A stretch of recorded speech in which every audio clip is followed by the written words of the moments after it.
الرحمن الرحیم۔ السلام علیکم نائمروز ٹی وی، میں ہوں مبارک جوید۔ آج جرمنی منور احمد گل صاحب ہمارے ساتھ، اور ان سے پوچھتے آج کیا لے کے آئے۔ جی السلام علیکم۔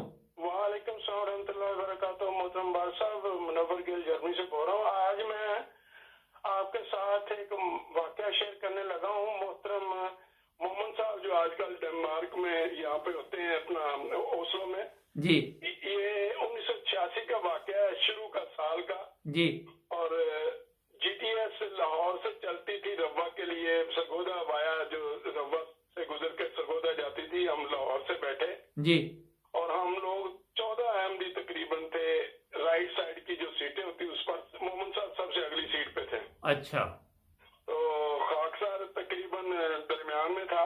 جی اور ہم جب نماز کا وقت ہوا تو مومن صاحب نے، ہم نے سب نے جو راستے میں اپنے مشورہ کر کے ہم نے کہا کہ جماعت کرائیں گے۔ مومن صاحب نے جماعت کرائی اور خاکسار نے تکبیر کہی۔ اور بھی لوگ تھے بس میں یا آپ ہی صرف احمدی تھے؟ نہیں، پوری بس بھری ہوتی، G T S seat by seat ہوتی، فل غیر احمدی لوگ بھی تھے اور تقریباً 14-15 ہم احمدی تھے۔ اچھا، تو آپ کو کیسے پتا چلا کہ اتنے احمدی بس میں ہیں اس وقت؟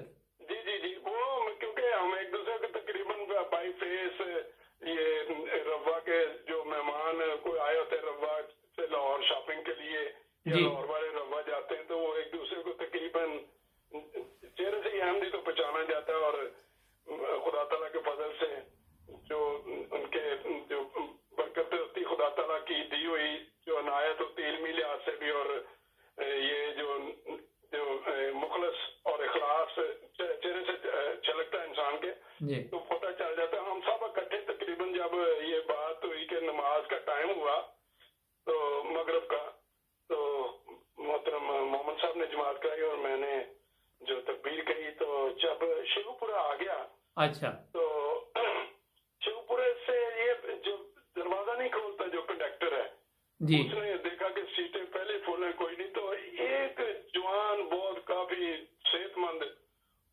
مولانا نا، وہ چھلانگ مار کے ساتھ جو چمٹ جاتے ہیں نا، جو ہاتھ پکڑنے والا ہوتا ہے دروازے کے پاس ہینڈل، اس کو اس نے پکڑ لیا اور وہ لٹک گیا اور بس چل پڑی۔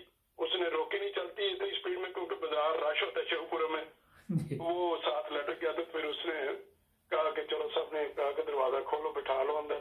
وہ بیچارہ آ گیا، اندر آ گیا، اور وہ ہم دیکھے تو اس کی داڑھی کافی لمبی اور ڈبیوں والا رومال لیا ہوا، جیسے پاکستان کے مولانا کے جو ہوتا ہے جی میرا دیکھ کر جو ٹریڈ مارک۔ جو نا دیکھ رہے تھے، جی تو وہ بھی بیچارہ جو نا حیران ہو گیا، میں سب کو دیکھ رہا۔ تو اس نے جب جگہ کوئی نہیں، سیٹ خالی کوئی نہیں تھی، تو وہ بیچارہ کھڑا، تو مجھے ہمیں دیکھ کے تو اس نے پہچان لیا۔ جب ہم نے نماز پڑھی تو نماز میں بھی اس وقت زور مغرب عشاء کا ٹائم تھا، تو دونوں جماعت نمازیں جب ہوئی تو اس نے بعد میں خود ہی شروع کی بات ہمارے ساتھ کہ بھائی آپ مجھ سے نفرت یا مجھے ایسا نہ دیکھیں کہ میں مولوی ہوں تو میری داڑھی دیکھ کر کے پریشان نہ ہوں، میں آپ کو کوئی واقعہ سنانا چاہتا ہوں۔ اس نے پھر واقعہ سنایا کہ میری والدہ احمدی ہے، اچھا اور میرا والد جو ہے وہ شیعہ ہے، اور میں اہل سنت ہوں۔ اچھا اور میں ادھر خان کا ڈوگرا میں ایک چھوٹا اس وقت کالج ہوتا تھا، تو اس کا میں پروفیسر ہوں اسلامیات کا۔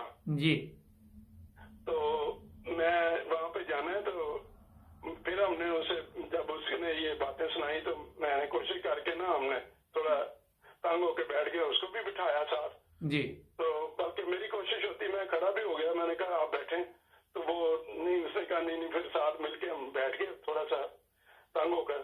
تو اس نے یہ پھر واقعہ ایک آگے بتایا کہ میں روا جاتا رہتا ہوں، اور اس وقت خلیفہ ثالث رحم اللہ تعالیٰ تھے، جس وقت کو اس نے واقعہ سنایا، کہتا ہے کہ میرا یہ ناخن نیلے ہو جاتے تھے اور میرا بلڈ پریشر بڑا ہائی ہو جاتا تھا۔ جی تو میری والدہ صاحبہ نے میرے لیے تجویز کیا کہ خلیفۃ المسیح ثالث رحم اللہ تعالیٰ کی خدمت میں عرض کی کہ میرے بیٹے کا کچھ علاج آپ کریں، دعا بھی کریں۔ تو کہنے لگے کہ میں روا جاتا تھا، اور باقاعدہ میں جو لنگر خانہ ہے اس میں کمرہ مجھے دیا جاتا تھا، وہاں پہ مجھے کھانے کا میرا انتظام اور میری دوائی کا۔ خلیفہ ثالث کا نسخہ انہوں نے، اس مولانا صاحب نے بتایا جی کہ جو تھوم ہے اس کی ایک